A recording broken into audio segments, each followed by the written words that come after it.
Welcome to The Authentic Life with KL, the podcast where we throw out the rule book, where we dive in head first to the real and raw, unapologetic journey of living the best life. That includes lots of music. This is your go-to space for empowerment, for deep healing and owning your authenticity like the boss that you are. We're here to break down walls and slay self-doubt. Vibe to the soundtrack of your soul. With every beat and lyric, we'll move through stories that heal and empower. You can live your fullest and most badass life. Welcome to The Authentic Life with KL. This episode of The Authentic Life with KL is brought to you by Break the Silence, a nonprofit created using music as a platform to raise awareness for mental health, suicide prevention, and recovery of all kinds, offering hope and starting the hard conversations to bring communities together. Hey guys, it's Kitty, and today I have with me Joey Cox from Layne's Calling. How are you? Wonderful. Thank you for having me. Thanks for jumping on. I'm excited to learn a little bit more about you and kind of your journey. So, my first question is this. It's always this. The world is this gross place. At least I think it's gross a lot of the time. And there is a lot of lacking and a lot of heaviness in the world. What is something that inspires you?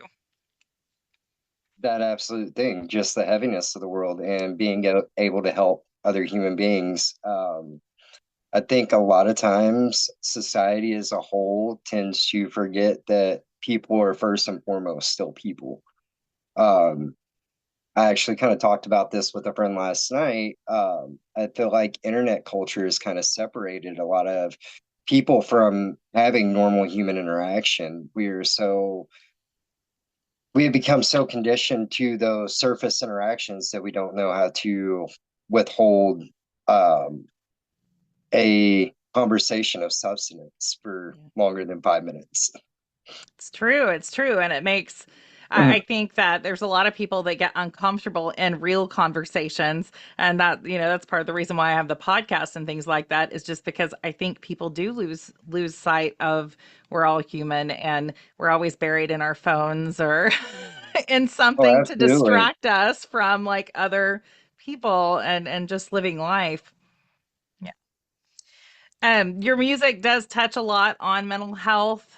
Have you had any pushback from people or from, I guess, supporters, listeners, radio, anybody in the industry on talking about mental health within your music? As far as talking about mental health, no. We had a lot of people who were less than excited to see how far we went with our message. Mhm. And I think a lot of that, hate to say it, comes down to the envy aspect of the industry. Um, One thing I've noticed about the music industry, it is full of egos. So nobody wants to see you doing better than them. They all want to see you do good. They just don't want to see you doing better than them. So we kind of hit the alternative rock genre. I mean, there's multiple interviews just really quick. So I think there was a lot of people who kind of pushed back against that aspect. But as far as the mental health message, I've never seen any flack from that. Did you or have you had a hard time? We're called The Authentic Life because we're trying to work with just humanity to find out who they really are. Have you had a hard time maintaining authenticity since you started music up until now? No, I think that's one thing I've kind of always prided myself on. People are gonna love me for me, and I would rather you hate me because I am who I am than you love me for somebody I'm not at all. Um, and plain and simple, I've never looked to other people for validation. My main mission with music was it was a way for me to get the darkest um side of me and my darkest thoughts out in a healthy manner instead of my self-destructive behaviors and my manic behaviors.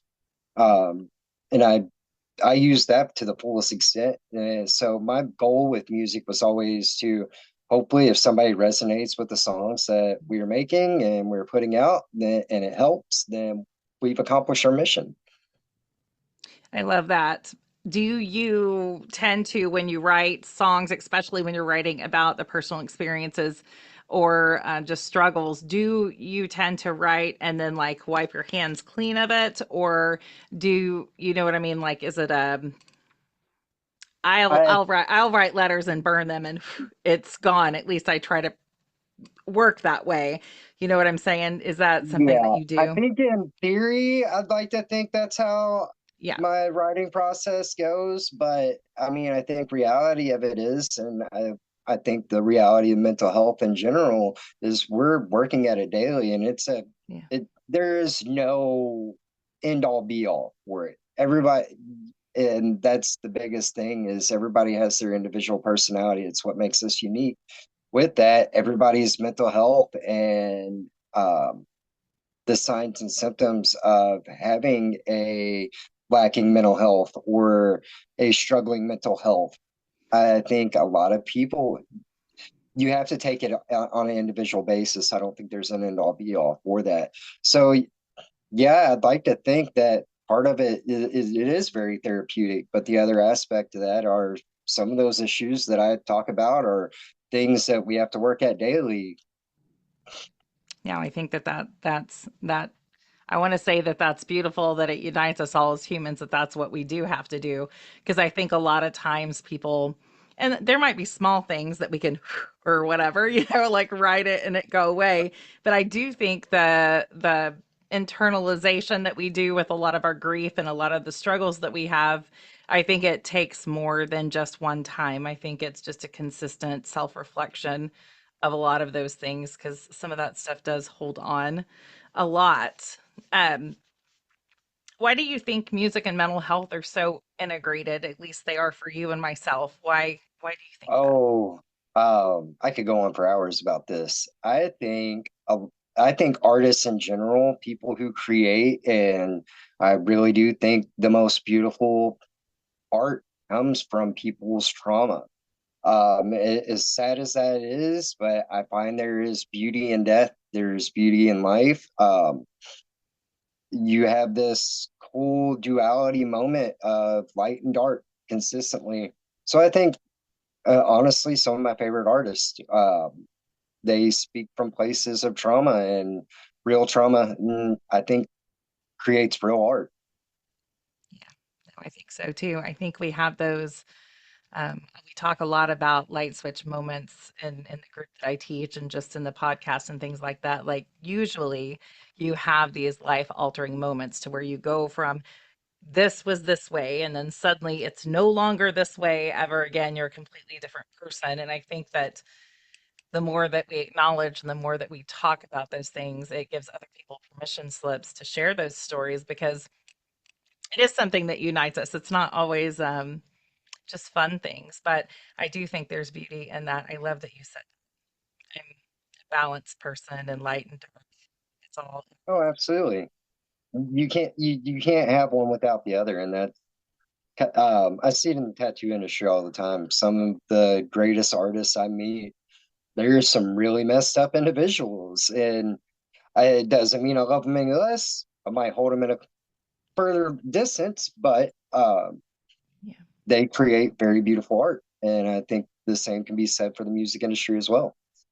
Yeah, I think anybody who's creative, I think that that's just part of the gift that comes with the madness, perhaps. Absolutely. Right. And then I guess the other side is as if someone didn't experience these things that so many people have experienced, then no one would be able to look at them and say that they made it or feel some familiarity within in front of them with the art, I think. The beauty's in the struggle. Yeah. Yeah. I taught a class the other day and it said, what if joy is the compass, not the destination? And I like that because I was like, if you follow where there's that beauty, that's always within the struggle. It's not the destination because you don't know where that's going to be. Mm-mm. Has there been a time in your life where music has saved you as far as I use the quote, sometimes a lyric can be a lifeline. Have you had moments of that? Oh, every album I've written. So I'm a big proponent. I don't listen to my tracks before I go in the studio. I let my guys record what they have, and then I'll wait until I get in the studio, and whatever comes out while I'm in that vocal booth, that's what gets put on the album. I feel like that's the rawest side of me. It's you're getting what you get. And um unfortunately, every time I've done that, or every time we've gone to record an album, we've gone through some massive shifts in our life. And I speak on all of them in every one of my songs. So yeah. Yeah. Do you have songs from when you were younger, like certain artists that you would listen to as struggles that you would go through, say, as a teenager or something like that? Do you have songs Oh, or absolutely. bands? Oh, absolutely. I mean, Lincoln Park's probably one of my top favorite Right. or top all time. So absolutely. I love that Once music. again, another place of struggle. Yeah, yeah, yeah. No, there's beauty within it for sure. I did read, I'm gonna kind of read a little bit here that I have.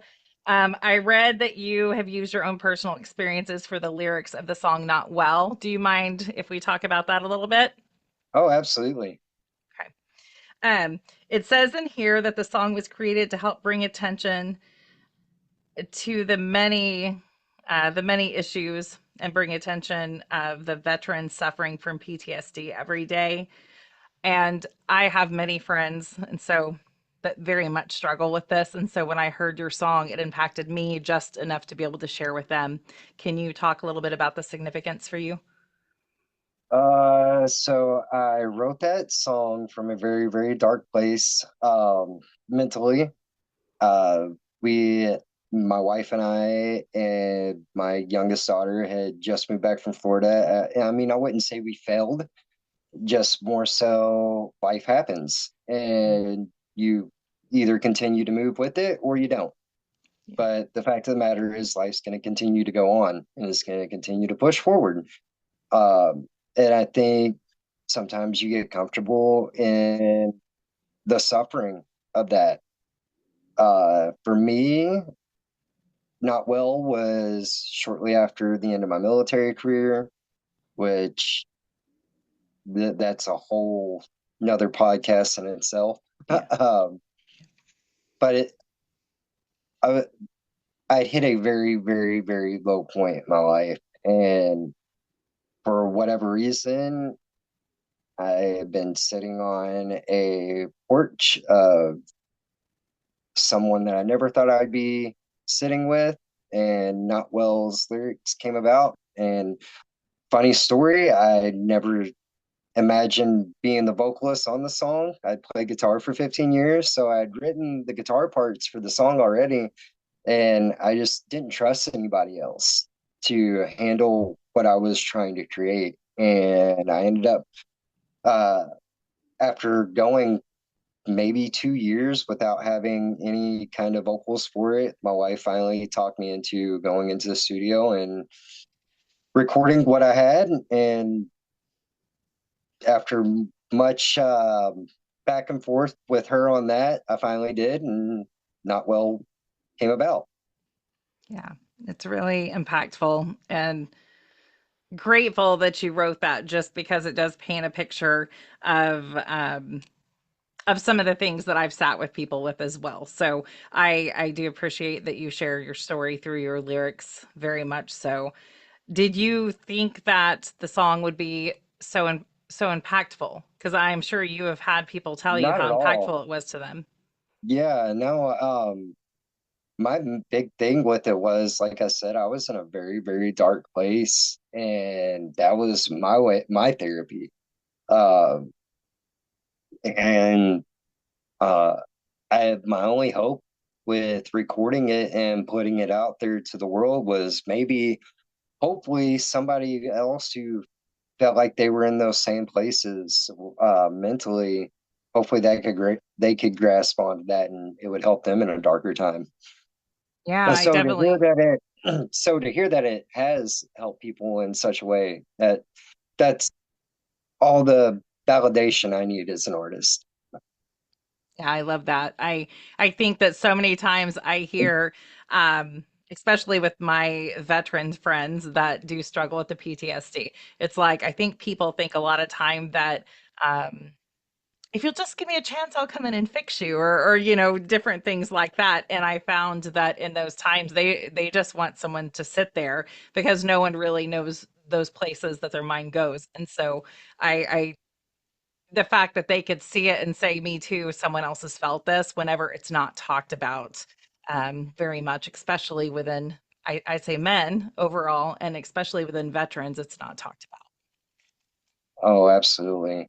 Um, and the unfortunate side for the veteran aspect, especially guys who walk with the combat MOS, we're taught when we come back from Afghanistan or our deployments, you don't talk to psych because that's the end of your career. You can't carry a gun, you can't work in your field. So a lot of these guys go years without ever being diagnosed, and then most of the time it's too late. And then we sit back and we go, well, why do we have 22 guys a day taking their own lives? Well, because they're not talking. They're very much separated from um, I won't say humans, but I know everybody's thrown back into society and then no one really understands unless you do, right? And then everybody's separated. And so it's definitely not, and there's not that support. What do you think is lacking in a community and society where there's not that Oh, empathy or the not understanding? What do you think it is that's lacking? I think a lot of the empathy and understanding goes back to just how disconnected from each other we've become as human beings. I mean, we have our phones for everything at this point. Oh, I don't like what you're talking about. Cool, I'm gonna scroll to the next TikTok story. And people apply that in every aspect of their life. Hey, if I don't like what you're talking about, I'll just walk away. Yeah. Uh, you If they're know, even listening, sometimes they're like, yeah, while you're trying to tell a story, and you're like, just never mind. yeah, no. You've got the people who want to play the one up card, or oh, I went through this so much worse than you. And that used to bother me back in the day, not so much anymore, because now I'm just like, that's where you're at in your walk of life, and I hope it gets better for you. Um, I think there's a lot that we can do to improve the treatment side, mental health, that I think goes untalked about. I think a lot of people have come to this closed mindedness. There's a end all be all to fixing depression or any kind of mental illness for that matter. And there's not. Um, what works for me may not work for you, and it may not work for somebody else down the street. You know, my big, my saving grace mentally was Jesus and finding God. And I don't expect everybody else to find that same peace that I did. I will say personally, for me, once I started following and believing, my life got tremendously easier, and I see it every day. But I don't expect that to be everybody else's saving grace. Sure. We all experience this thing we call life from different walks of it. You could have two people living on the same block, not living the same life. Yeah. And I think that's where we as society have kind of gotten formed this misconception. There is a one all be all. Oh, here, take a handful of these pills. That'll make it Yeah. work. Well, that's cool. But the problem with taking those pills, it prevents me from getting too high as well. Instead, I'm just stuck in this firm middle ground. Yeah.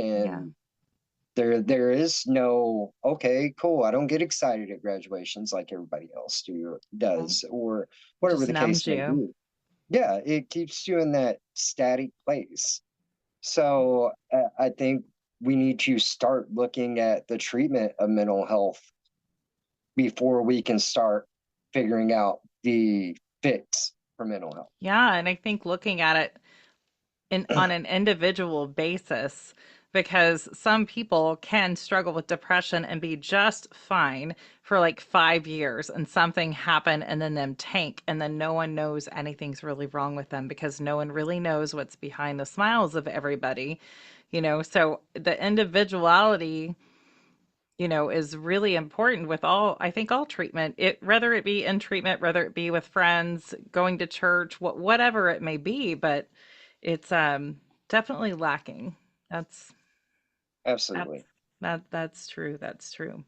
Do you have another song that you want to talk about that may have a meaning for you that is impactful for you? Really, any song on our initial EP that was released by Pavement what came from a dark place. The song "Break Me" that was kind of my cool. This world can completely beat me down and continue to do so, but at the end of the day, I'm still gonna get back up. And that was kind of the message with that song. I noticed on the album I had a lot of songs that were kind of just okay, I'm hitting on this is what I'm going through and this is what Mm, I've been through, but how do I recover from this? yeah, yeah. What is the difference between I would say mental health, but maybe just your life in general from before when you felt like you were falling and there was no hope versus when you started following Jesus or when you started going to church? What was there a turning point when that happened, or was it just kind of a gradual? Uh, yeah, I got to a point where I was going to lose everything I cared about in my life, and it's really weird. People find Jesus at their, and I don't want to say their lowest points, but I feel like people find Jesus when they need him most. And that's kind of where I was at. It was okay, I'm going to lose everything where I'm going to change my life in a very drastic way. And there was no middle ground there. It was to the point where you might not wake up tomorrow at this point. So we got to make some changes and it's got to be quick.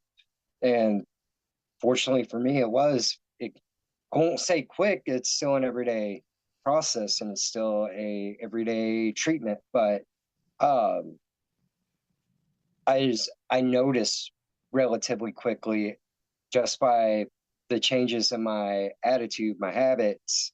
Um, like I said, I don't expect everybody to find that healing from that. Um, Now, due to my faith, what I love to say, yeah, that's great. I hope everybody does, and I do. I hope everybody does. But first and foremost, I hope everybody finds the therapy and the, I guess, their fix for whatever it is they're going through. Yeah. Yeah. I happen to Uh, our group used to be called Blend Your Spirit because we're a whole bunch of different beliefs all blended together. But for me, ultimately, it all leads to the same path. I was raised Christian. And so for me, it's God, source, universe, light, light, light, go to the light. It's always trying to be that light in the dark place because I think that's where things are illuminated and that's where healing begins when there's that safe space for people. Absolutely. Yeah. What do you hope that people walk away from your music with? If there was a gift or something that they walked away with? Um, I guess at the end of the day, I hope that people can listen to our music and they can relate. And I think that's the same with almost any artist who is producing any kind of music at this point in day and age. I, my biggest takeaway is I hope if somebody is in a dark place themselves that they can turn on Layne's calling track and it can keep them from make ultimately uh, making decisions that they can't come back from. Or maybe it helps calm somebody down during a manic episode or whatever the case may be. I guess my biggest uh, I guess my biggest accomplishment, or I would feel most accomplished, just in knowing that it help somebody else, and that doesn't necessarily have to be help somebody off the edge. If it just helped you have a better day, then awesome. Yeah, helped you not feel alone finally. Absolutely. Because I know that there's struggle with that. Do you have anything coming up as far as with the band or with you? Uh, Personally, I stay working on music. That's if I'm not in the tattoo shop working and creating art there, then I'm in the studio working, creating music, or I'm in my bedroom writing and creating on my guitar. So I stay creating music. I can't speak for the rest of the guys right now. Sure. I know our lead guitar player, he just had a baby, so he's kind of doing the dad thing right now and enjoying that. So, Okay. could Layne's Calling have a reunion at some point? I'll never take that off the table. Yeah. As far as me solo wise, I'll always continue to bring music to people. Yeah, it's needed. It's needed for sure. Where can people find your music and all your good stuff? Anywhere you can find music, plain and simple. If it Perfect. exists on the internet, we're probably on it. You can find us on Facebook, Instagram, YouTube, Apple Music, all those cool streaming sites now. Um, Perfect. yeah. Perfect. Nope. I love that. I am sharing away some of those songs to my guys that I know. So I Oh, love thank you that. so much.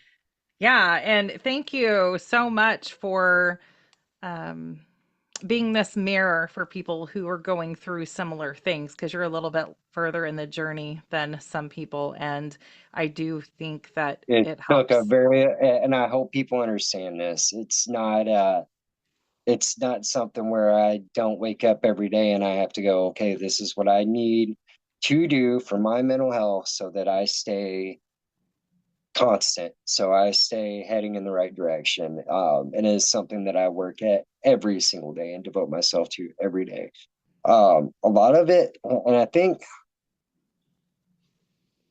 I don't want to summarize everybody, but I think a lot of for me personally, was easily getting stuck in the same routine. Yeah. Okay, now I'm in this depression cycle.